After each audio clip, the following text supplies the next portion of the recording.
Here we go, everybody. Blue Eagle is almost done. We're on month 4, almost the 5th month.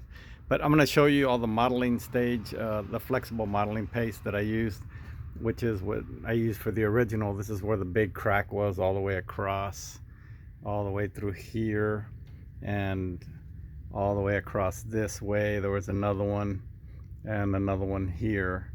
There was like 4 big cracks, and then another one on this side and another one across the top like this. So there's still little things that I need to fill in, a couple little cracks here and there, but he's coming to life, and the next stages will be adding all the color and bringing him back to his restoration to what he was originally. Thanks everybody. Chato.com.